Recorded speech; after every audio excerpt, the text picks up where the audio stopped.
ಇತ್ತೀಚಿನ ದಿನಗಳಲ್ಲಿ ಯುವಕರಿಂದ ಹಿಡಿದು ವಯಸ್ಸಾದರವರೆಗೂ ಸೊಂಟ ನೋವು ಮತ್ತು ಬೆನ್ನು ನೋವು ಜಾಸ್ತಿ ಆಗ್ತಾ ಇದೆ. ಇದಕ್ಕೆ ಮೇಯ್ನ್ ಕಾರಣ ಬಂದುಬಿಟ್ಟು ಅವರವರ ಜೀವನ ಶೈಲಿ ಆಗಿರುತ್ತೆ. ಕೆಲವರು ತುಂಬ ಹೊತ್ತು ನಿಂತು ಕೆಲಸ ಮಾಡುವಂತಹ ಕೆಲಸಕ್ಕೆ ಜಾಯ್ನ್ ಆಗಿರ್ತಾರೆ. ಎಕ್ಸಾಂಪಲ್ ಹೇಳಬೇಕು ಅಂದರೆ ಇವಾಗ ಮೊಬೈಲ್ ಶಾಪೆಲ್ಲ ಆಗಿರ್ಬೋದು, ಅದೆಲ್ಲ ಮತ್ತು ಹಾಸ್ಪಿಟಲ್ಗಳೆಲ್ಲ ಆಗಿರ್ಬೋದು, ಅವಾಗೆಲ್ಲ ನಿಂತುಬಿಟ್ಟು ಕೆಲಸ ಮಾಡಬೇಕು.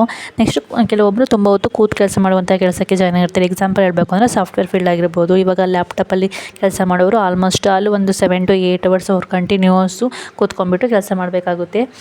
ಮತ್ತು ಕೆಲವೊಬ್ಬರು ಮೂಟೆ ಹೊರುವಂತಹ ಭಾರವಾದ ಕೆಲಸವನ್ನು ಮಾಡ್ತಿರ್ತಾರೆ. ಅಂಥವರಿಗೆಲ್ಲ ಜಾಸ್ತಿ ಬೆನ್ನು ನೋವು ಮತ್ತು ಸೊಂಟ ನೋವು ಬರ್ತಾ ಇರುತ್ತೆ. ಇವಾಗ ಎನಿ ಟೈಮ್ ಜಾಸ್ತಿ ಕಿಚನಲ್ಲಿ ಕೆಲಸ ಮಾಡೋರಿಗೂ ಅಷ್ಟೇ ತುಂಬ ಸೊಂಟ ನೋವು ಮತ್ತು ಬೆನ್ನು ನೋವು ಬರ್ತಾ ಇರುತ್ತೆ. ಹೀಗೆ ಒಬ್ಬೊಬ್ಬರದ್ದು ಒಂದೊಂದು ರೀಸನಿಗೆ ಬೆನ್ನು ನೋವು ಮತ್ತು ಸೊಂಟ ನೋವು ಬರ್ತಾ ಇರುತ್ತೆ. Hi hello friends, welcome to my channel. ಇವತ್ತಿನ ವಿಡಿಯೋದಲ್ಲಿ ನಾನು ಬೆನ್ನು ನೋವು ಮತ್ತು ಸೊಂಟ ನೋವಿಗೆ ಮೇಯ್ನ್ ರೀಸನ್ಸ್ ಏನು, ಹಾಗೆ ಅದಕ್ಕೆ ಮನೆಮದ್ದು ಏನು ಅನ್ನೋದನ್ನು ತಿಳಿಸ್ಕೊಡ್ತೀನಿ. ಒಂದು 8 ಮನೆಮದ್ದನ್ನು ನಾನು ಇವತ್ತಿನ ವಿಡಿಯೋದಲ್ಲಿ ತಿಳಿಸ್ಕೊಡ್ತೀನಿ. ನೀವು ಅದನ್ನು ಫಾಲೋ ಮಾಡೋದ್ರಿಂದ ನಿಮಗೆ ಯಾವುದೇ ಕಾರಣಕ್ಕೂ ನೆಕ್ಸ್ಟ್ ಬೆನ್ನು ನೋವು ಮತ್ತು ಸೊಂಟ ನೋವು ಬರದೇ ಇರೋಂಗೆ ನಿಮ್ಮ ಬಾಡಿ ಅದನ್ನು ಪ್ರೊಟೆಕ್ಟ್ ಮಾಡುತ್ತೆ.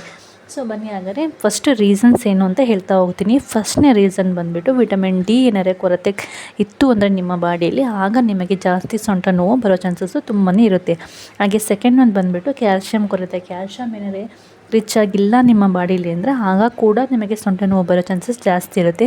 ಮತ್ತು ಇದ್ರ ಜೊತೆಗೆ ನೀವು ಸಣ್ಣ ಪುಟ್ಟ ವ್ಯಾಯಾಮನೂ ಸಹ ಮಾಡ್ತಾ ಇರಬೇಕಾಗುತ್ತೆ. ಯಾರೆಲ್ಲ ಸಣ್ಣ ಪುಟ್ಟ ವ್ಯಾಯಾಮನೂ ಸಹ ಯಾರೂ ಮಾಡಲ್ಲ ಅವರಿಗೂ ಇದು ಜಾಸ್ತಿ ಸೊಂಟ ನೋವು ಬೆನ್ನು ನೋವು ಬರುತ್ತೆ. ಮತ್ತು ಒಂದೇ ಸ್ಥಳದಲ್ಲಿ, ನಾನು ಆವಾಗಲೇ ಹೇಳ್ದಂಗೆ ಒಂದೇ ಸ್ಥಳದಲ್ಲಿ ಕೂತ್ಕೊಂಡ್ಬಿಟ್ಟು ಸುಮಾರು ಅವರು ಕೆಲಸ ಮಾಡೋದ್ರಿಂದನೂ ಕೂಡ ಇದು ಬರುತ್ತೆ. ನೆಕ್ಸ್ಟು ತೂಕ ಜಾಸ್ತಿ ಆದರೆ, ನಿಮ್ಮ ಬಾಡಿಯ ವೆಯ್ಟ್ ಜಾಸ್ತಿ ಆಗ್ತಾ ಹೋದಂಗೆ ನಿಮಗೆ ಸೊಂಟ ನೋವು ಮತ್ತು ಬೆನ್ನು ನೋವು ಜಾಸ್ತಿ ಆಗ್ತಾ ಹೋಗುತ್ತೆ. ಯಾಕೆಂದರೆ ಬೆನ್ನಿನ ಮೇಲೆ ಭಾರ ಜಾಸ್ತಿ ಬಿದ್ದುಬಿಟ್ಟು ಕಾಲಿನಲ್ಲಿ ಕಾಲು ನೋವು ಮತ್ತು ಬೆನ್ನು ನೋವು ಸೊಂಟ ನೋವು ಎಲ್ಲ ಜಾಸ್ತಿ ಬರ್ತಾ ಹೋಗುತ್ತೆ. ಹಾಗಾಗಿ ಬಾಡಿ ವೆಯ್ಟ್ ಕಂಟ್ರೋಲ್ ಮಾಡೋದು ಕೂಡ ತುಂಬಾ ಇಂಪಾರ್ಟೆಂಟ್ ಆಗಿರುತ್ತೆ.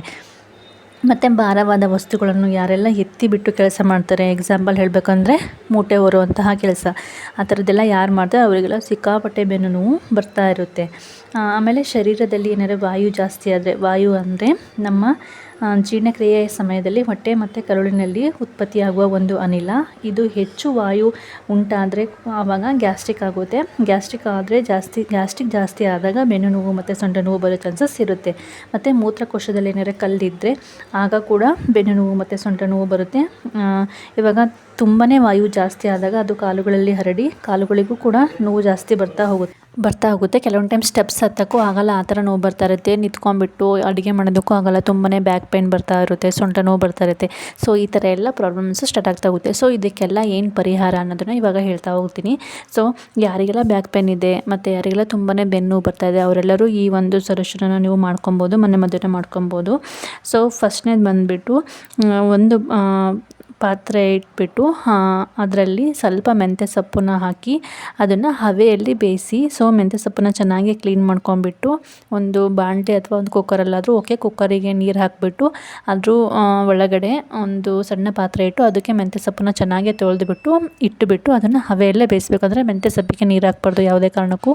ಮೆಂತ್ಯ ಸೊಪ್ಪು ಬೇಯೋದಕ್ಕೆ ತೆಳ್ಳಕ್ಕೆ ನೀರು ಹಾಕಬೇಕು ಅಷ್ಟೇ. ಈ ಥರ ಹಬೆಯಲ್ಲಿ ಮೆಂತ್ಯ ಸೊಪ್ಪನ್ನು ಬೇಯಿಸ್ಕೊಂಡ್ಬಿಟ್ಟು ಅದನ್ನು ನೀವು ತಿಂತಾ ಬರಬೇಕು. ಒಂದು ಸ್ವಲ್ಪ ಕಾಳುಮೆಣಸು ಹಾಕಿದ್ರು ನಡೆಯುತ್ತೆ, ಇಲ್ಲ ಒಂದು ಸ್ವಲ್ಪ ಉಪ್ಪು, ಒಂದು ಸ್ವಲ್ಪ ಕಾಳುಮೆಣಸನ್ನು ಮಿಕ್ಸ್ ಮಾಡ್ಕೊಂಡ್ಬಿಟ್ಟು ಅದನ್ನು ಹಬೆಯಲ್ಲಿ ಬೆಂದಿರುವಂಥ ಮೆಂತ್ಯ ಸೊಪ್ಪನ್ನು ತಿಂತಾ ಬರೋದ್ರಿಂದ ನಿಮಗೆ ಬೆನ್ನು ನೋವು ಮತ್ತು ಸೊಂಟ ನೋವು ಕಮ್ಮಿ ಆಗ್ತಾ ಹೋಗುತ್ತೆ. ಸೊ ಇದು ಬಂದುಬಿಟ್ಟು ಫಸ್ಟ್ನೇ ಮನೆಮದ್ದು. ಸೊ ಎರಡನೇದು ಬಂದುಬಿಟ್ಟು ನೀವು ಬಿಸಿ ಹಾಲಿಗೆ ಸ್ವಲ್ಪ ಅರಿಶಿನ ಹಾಕ್ಕೊಂಡ್ಬಿಟ್ಟು ನೀವು ಕುಡಿಯೋದ್ರಿಂದನೂ ಅಷ್ಟೇ ಬೆನ್ನು ನೋವು ಮತ್ತು ಸೊಂಟ ನೋವು ಕಡಿಮೆ ಆಗ್ತಾ ಬರುತ್ತೆ ದಿನದಿಂದ ದಿನಕ್ಕೆ. ಸೊ ಇದನ್ನು ಅಷ್ಟೇ ನೀವು ಮಾಡ್ಬೋದು. ಎರಡನೇ ಮನೆಮದ್ದು ಇದು ಬಂದುಬಿಟ್ಟು. ನೆಕ್ಸ್ಟ್ ಬಂದುಬಿಟ್ಟು ಜಾಸ್ತಿ ಜಂಕ್ ಫುಡ್ ಇರುವಂಥ ಆಹಾರಗಳನ್ನು ಯಾವುದೇ ಕಾರಣಕ್ಕೂ ತಿನ್ನಬಾರ್ದು. ಜಂಕ್ ಫುಡ್ ಇರುವ ಆಹಾರಗಳನ್ನು ನೀವು ಅವಾಯ್ಡ್ ಮಾಡ್ತಾ ಬರಬೇಕು. ತುಂಬ ಆಯಿಲ್ ಇರೋದು, ತುಂಬ ಮೈದಾ ಇರೋದು, ಈ ಥರ ಐಟಮ್ಸ್ನ ಯಾವುದೇ ಕಾರಣಕ್ಕೂ ನೀವು ತಿನ್ನಬೇಡಿ. ಮತ್ತು ವಿಟಮಿನ್ ಡಿ ರಿಚ್ ಇರುವಂತಹ ಫುಡ್ಡನ್ನು ತಿನ್ನಬೇಕಾಗುತ್ತೆ. ವಿಟಮಿನ್ ಡಿ ರಿಚ್ ಇರುವಂತಹ ಫುಡ್ಡನ್ನು ನಾವು ತಿಂತಾ ಬರೋದ್ರಿಂದನೂ ಅಷ್ಟೇ ನಮಗೆ ಬ್ಯಾಕ್ ಪೇನು ಕಮ್ಮಿ ಆಗ್ತಾ ಹೋಗುತ್ತೆ. ಮತ್ತು ಇದ್ರ ಜೊತೆಗೆ ಕ್ಯಾಲ್ಶಿಯಂ ರಿಚ್ ಇರುವಂತಹ ಫುಡ್ಡನ್ನು ತಿನ್ನಬೇಕು. ಇವಾಗ ಕ್ಯಾಲ್ಶಿಯಂ ರಿಚ್ ಇರುವ ಫುಡ್ಡು ಯಾವ್ದ್ಯಾವುದು ಅಂತ ಹೇಳ್ಬಿಟ್ಟು ಇದಕ್ಕೆ ಸಂಬಂಧಪಟ್ಟಂಗೆ ನಾನು ಒಂದು ವಿಡಿಯೋ ಮಾಡಿದ್ದೀನಿ. ನಿಮಗೇನಾದ್ರು ಕ್ಯಾಲ್ಶಿಯಂ ರಿಚ್ ಇರುವ ಫುಡ್ ಯಾವುದು ಅಂತ ಗೊತ್ತಾಗಬೇಕು ಅಂದರೆ ನೀವು ಆ ವಿಡಿಯೋನ ಹೋಗ್ಬಿಟ್ಟು ನೋಡಿದರೆ ನಿಮಗೆ ಸಾಕಷ್ಟು ಇನ್ಫಾರ್ಮೇಷನ್ ನಿಮಗೆ ಸಿಗ್ತಾ ಹೋಗುತ್ತೆ. ಇವಾಗ ಕ್ಯಾಲ್ಶಿಯಂ ರಿಚ್ ಇರುವ ಫುಡ್ ಎಕ್ಸಾಂಪಲ್ಸ್ ಹೇಳಬೇಕು ಅಂದರೆ ಇವಾಗ ಹಾಲಿನಲ್ಲಿ ಜಾಸ್ತಿ ಕ್ಯಾಲ್ಶಿಯಂ ಇರುತ್ತೆ, ಮೊಸರು ಮತ್ತು ತುಪ್ಪದಲ್ಲೂ ಅಷ್ಟು ಜಾಸ್ತಿ ಇರುತ್ತೆ, ಮೊಟ್ಟೆ ಮತ್ತು ಹಸಿರು ಸೊಪ್ಪುಗಳನ್ನ ತಿಂತಾ ಬರಬೇಕು. ಹಸಿರು ಸೊಪ್ಪುಗಳಲ್ಲಿ ಹೇಳಬೇಕು ಅಂದರೆ ನುಗ್ಗೆ ಸೊಪ್ಪಂತೂ ನಮ್ಮ ಆರೋಗ್ಯಕ್ಕೆ ತುಂಬಾ ಒಳ್ಳೆಯದು. ಅಗಸೆ ಸೊಪ್ಪು, ಮೆಂತ್ಯ ಸೊಪ್ಪು ಇದನ್ನೆಲ್ಲ ನಾವು ತಿಂತಾ ಬರೋದ್ರಿಂದ ನಮ್ಮ ಬೆನ್ನು ನೋವು ಮತ್ತು ಸೊಂಟ ನೋವು ಕಮ್ಮಿ ಆಗ್ತಾ ಬರುತ್ತೆ ದಿನದಿಂದ ದಿನಕ್ಕೆ. ಇವಾಗ ಸಡನ್ನಾಗಿ ತುಂಬಾ ಬ್ಯಾಕ್ ಪೇನ್ ಆಗ್ತಿದೆ, ಅವಾಗ ಏನು ಮಾಡ್ಬೋದು ಅಂತ ಹೇಳಿದರೆ, ಸೊ ನೆಲದ ಮೇಲೆ ಹಾಗೆ ಮಲ್ಕೊಳ್ಳಿ. ಸಮನಾಗಿ ನೆಲದಲ್ಲಿ ಮಲ್ಕೊಂಡಿರಾಗ ಸ್ವಲ್ಪ ಹೊತ್ತು ವಿಶ್ರಾಂತಿ ತೊಗೊಂಡ್ರೆ ನಮಗೆ ಒಂದು ಸ್ವಲ್ಪ ಕಮ್ಮಿ ಆಗ್ತಾ ಬರುತ್ತೆ. ಬೇಕಾದ್ರೆ ಬಿಸಿ ನೀರಿನ ಶಾಖನ ಒಂದು ಸ್ವಲ್ಪ ತೊಗೊಬೋದು. ಆಗ ತಕ್ಷಣವೇ ನಮಗೆ ಬೆನ್ನು ನೋವು, ಸೊಂಟ ನೋವು ಸ್ವಲ್ಪ ಕಮ್ಮಿ ಆಗ್ತಾ ಹೋಗುತ್ತೆ. ಆಮೇಲೆ ಇವಾಗ ನಿಮಗೆ ಏನೋ ಒಂದು ಕೆಲಸ ಮಾಡ್ತಿರ್ತೀರ, ಅವಾಗ ತುಂಬಾ ಪೇಯ್ನ್ ಆಗ್ತಾಯಿತ್ತು ಅಂದರೆ ನೀವು ಅವಾಗ ರಿಲ್ಯಾಕ್ಸ್ ಮಾಡಬೇಕಾಗುತ್ತೆ. ಇವಾಗ ನೋವಿದ್ರೂ ಕೂಡ ನಾವು ಕಂಟಿನ್ಯೂ ಕೆಲಸ ಮಾಡೋದು ಅಷ್ಟು ಒಳ್ಳೆಯದಲ್ಲ. ಕೆಲವೊಂದು ಟೈಮು ತುಂಬಾ ಅದಕ್ಕೆ ಪೇಯ್ನ್ ಆದಾಗ, ನಮ್ಮ ಬ್ಯಾಕ್ ಪೇಯ್ನಿಗೆ ತುಂಬಾ ಪೇಯ್ನ್ ಆದಾಗ ನಾವು ಆ ಟೈಮಲ್ಲಿ ಒಂದು 10 ಮಿನಿಟ್ಸು ಬಂದುಬಿಟ್ಟು ರೆಸ್ಟ್ ತೊಗೊಳೋದು ಅವಶ್ಯಕತೆ ತುಂಬಾ ಇರುತ್ತೆ. ಸೊ ಯಾವುದೇ ಕಾರಣಕ್ಕೂ ನಿಮ್ಗೆ ತುಂಬ ಪೇಯ್ನ್ ಅಂತ ಯಾವಾಗ ಅನಿಸುತ್ತೋ ಅವಾಗೆಲ್ಲ ಒಂದು ಸ್ವಲ್ಪ ರೆಸ್ಟ್ ಮಾಡಿ, ಮಲ್ಕೊಂಬಿಟ್ಟು ಒಂದು ಸ್ವಲ್ಪ ರೆಸ್ಟ್ ಮಾಡಿದರೆ ರೆಸ್ಟ್ ಮಾಡಿ ರಿಲ್ಯಾಕ್ಸ್ ಮಾಡಿಬಿಟ್ಟು ಆಮೇಲೆ ಮತ್ತೆ ನೀವು ಕಂಟಿನ್ಯೂ ಬೇಕಾದ್ರೆ ಕೆಲಸ ಮಾಡೋದಕ್ಕೆ ಹೋಗಿ. ಇದ್ರ ಜೊತೆಗೆ ಸ್ವಲ್ಪ ಸಣ್ಣ ಪುಟ್ಟ ವ್ಯಾಯಾಮಗಳನ್ನು ಸಹ ಮಾಡ್ತಾ ಬನ್ನಿ. ನಾವು ಸಣ್ಣ ಪುಟ್ಟ ವ್ಯಾಯಾಮನ ಮಾಡ್ತಾ ಬಂದಾಗ ನಮ್ಮ ಆರೋಗ್ಯಕ್ಕೆ ತುಂಬಾ ಒಳ್ಳೆಯದು. ಆವಾಗ ಸ್ವಲ್ಪ ಬೆನ್ನು ನೋವು ಅದೆಲ್ಲ ಕಮ್ಮಿ ಆಗ್ತಾ ಹೋಗುತ್ತೆ. ಇದ್ರ ಜೊತೆಗೆ ಒಂದು 20 ನಿಮಿಷ ನೀವು ವಾಕ್ ಮಾಡಬೇಕಾಗುತ್ತೆ. ಡೈಲಿ ಒಂದು 20 ನಿಮಿಷ ಆರಾಮಾಗಿ ನೀವು ವಾಕ್ ಮಾಡ್ತಾ ಇದ್ದರೆ ಆವಾಗ ಕೂಡ ನಿಮಗೆ ಬೆನ್ನು ನೋವು ಮತ್ತು ಸೊಂಟ ನೋವು ಕಮ್ಮಿ ಆಗ್ತಾ ಹೋಗುತ್ತೆ. ಇವಾಗೇನೋ ಒಂದು ಸ್ವಲ್ಪ ಸಣ್ಣ ಪುಟ್ಟ ವ್ಯಾಯಾಮ ಮಾಡೋದು, ವಾಕ್ ಮಾಡೋದು ಈ ಥರದ್ದೆಲ್ಲ ಮಾಡ್ತಾ ಬಂದಾಗ ನಮ್ಮ ಆರೋಗ್ಯಕ್ಕೆ ತುಂಬಾ ಒಳ್ಳೆಯದು. ಸೊ ಇದ್ರ ಜೊತೆಗೆ ನೀರನ್ನು ಜಾಸ್ತಿ ಕುಡಿಬೇಕು. ನಾವು ಎಷ್ಟು ನೀರು ಕುಡಿತೀವೋ ಅಷ್ಟು ನಮ್ಮ ಆರೋಗ್ಯಕ್ಕೆ ಒಳ್ಳೆಯದು. ನಮ್ಮ ಬ್ಯಾಕ್ ಪೇಯ್ನಿಗೂ ಅಷ್ಟೇ ತುಂಬಾ ಸಪೋರ್ಟ್ ಸಿಕ್ದಂಗೆ ಆಗುತ್ತೆ. ಹಾಗಾಗಿ ಯಾರಿಗೆಲ್ಲ ಸೊಂಟ ನೋವಿನ ಪ್ರಾಬ್ಲಮ್ಸ್ ಇದೆ ಅವರೆಲ್ಲ ಜಾಸ್ತಿನೇ ನೀರನ್ನು ಕುಡಿತಾ ಬನ್ನಿ.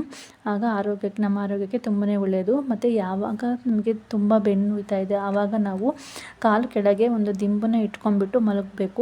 ಆಗ ನಮಗೆ ನೋವು ಕಡಿಮೆ ಆಗುತ್ತೆ. ಸೊ ನಾವು ಯಾವ ಥರ ಮಲಗ್ತೀವಿ ಅನ್ನೋದು ಕೂಡ ತುಂಬಾ ಇಂಪಾರ್ಟೆಂಟ್ ಆಗಿರುತ್ತೆ. ಇವಾಗ ತುಂಬಾ ನಮಗೆ ಬ್ಯಾಕ್ ಪೇಯ್ನ್ ಆದಾಗ ಒಂದು ಸ್ವಲ್ಪ ಕಾಲು ಕೆಳಗಡೆ ಸ್ವಲ್ಪ ದಿಂಬನ್ನು ಇಟ್ಕೊಂಡ್ಬಿಟ್ಟು ನಾವು ಮಲ್ಕೊಂಡ್ರೆ ಆಗ ಸ್ವಲ್ಪ ನೋವು ಕಮ್ಮಿ ಆಗುತ್ತೆ. ಮತ್ತು ನಾವು ಯಾವ ಥರ ಕೂರ್ತೀವಿ, ಯಾವ ಥರ ಮಲಗ್ತೀವಿ ಅನ್ನೋದು ತುಂಬಾ ಇಂಪಾರ್ಟೆಂಟ್. ಇವಾಗ ಕೂತಾಗೂ ಅಷ್ಟೇ ಯಾವಾಗಲೂ ನಾವು ಸ್ಟ್ರೈಟಾಗಿ ಕೂರಬೇಕು. ಇವಾಗ ಏನೋ ಒಂದು ಲ್ಯಾಪ್ಟಾಪಲ್ಲಿ ಏನೋ ವರ್ಕ್ ಮಾಡ್ತಿದ್ದೀವಿ ಅಂತ ಅಂದಾಗ ನಾವು ಬಗ್ಕೊಂಡ್ಬಿಟ್ಟು ಕೂತ್ಕೊಂಡು ಕೆಲಸ ಮಾಡಿದ್ರೆ ತುಂಬಾ ಅದು ಡೇಂಜರು. ಸೊ ಬೆನ್ನಿಗೆ ಸಪೋರ್ಟಿವ್ ಆಗಿ ಒಂದು ಚೇರ್ ಮೇಲೆ ಕೂತ್ಕೊಂಡಿದ್ದೀರಾ ಅಂದರೆ ಬೆನ್ನ ಹಿಂದ್ಗಡೆ ಒಂದು ಪಿಲ್ಲೋನ ಇಟ್ಕೊಂಡ್ಬಿಟ್ಟು ಹೊರ್ಕೊಂಡ್ಬಿಟ್ಟು ಬೆನ್ನನ್ನು ಸ್ಟ್ರೈಟ್ ಮಾಡಿಕೊಂಡು ಕೂತ್ಕೊಂಡು ಕೆಲಸ ಮಾಡೋದು ತುಂಬಾ ಒಳ್ಳೆಯದು. ಆಗ ಬೆನ್ನು ನೋವು ಮತ್ತು ಸೊಂಟ ನೋವು ತುಂಬಾ ಕಮ್ಮಿ ಆಗುತ್ತೆ. ಸೊ ಆವಾಗ ಮಲ್ಕೊಂಡಾಗೂ ಅಷ್ಟೇ, ಇವಾಗ ಥರ ಹೋಳ್ಮಗ್ಲಲ್ಲಿ ಮಲ್ಕೊತೀರಾ ಅಂದರೆ ಅದರಲ್ಲೂ ಲೆಫ್ಟ್ ಸೈಡ್ ಮಲಗೋದು ತುಂಬಾ ಒಳ್ಳೆಯದು ಆರೋಗ್ಯಕ್ಕೆ. ಆಗ 2 ಕಾಲುಗಳ ಮಧ್ಯೆ ಒಂದು ಪಿಲ್ಲೋನ ಇಟ್ಕೊಂಡ್ಬಿಟ್ಟು ಮಲಗಿ. ಆಗ ನಮಗೆ ಯಾವುದೇ ಥರ ಬೆನ್ನು ಊರಿಗೆ ಎಫೆಕ್ಟಿವ್ ಆಗಿ ಹೊಡೆತ ಬೀಳಲ್ಲ. ಸೊ ಬೆನ್ನು ನೋವು ಮತ್ತು ಸೊಂಟ ನೋವು ಕೂಡ ಅಷ್ಟು ಬರೋದಿಲ್ಲ. ಸೊ ಇದಿಷ್ಟು ನಾನು ಹೇಳಿರುವಂತಹ ಒಂದು ಟಿಪ್ಸು. ಸೊ ಇದನ್ನಿಷ್ಟನ್ನು ನೀವು ಫಾಲೋ ಮಾಡ್ತಾ ಬಂದರೆ ನಿಮ್ಮ ಬೆನ್ನು ನೋವು ಮತ್ತು ಸೊಂಟ ನೋವು ಏನಾರು ಇತ್ತು ಅಂದರೆ ಅದು ಕಮ್ಮಿ ಆಗ್ತಾ ಹೋಗುತ್ತೆ. ಸೊ ಇವತ್ತಿನ ಇನ್ಫಾರ್ಮೇಷನ್ ನಿಮಗೆ ತುಂಬಾ ಯೂಸ್ಫುಲ್ ಆಗಿದೆ ಅಂತ ಅಂದ್ಕೊತೀನಿ. ವಿಡಿಯೋ ಇಷ್ಟ ಆದರೆ ಪ್ಲೀಸ್ ಲೈಕ್ ಮಾಡಿ, ಶೇರ್ ಮಾಡಿ, ಹಾಗೆ ನನ್ನ ಚಾನಲ್ನ ಸಬ್ಸ್ಕ್ರೈಬ್ ಮಾಡ್ಕೊಳ್ಳಿ.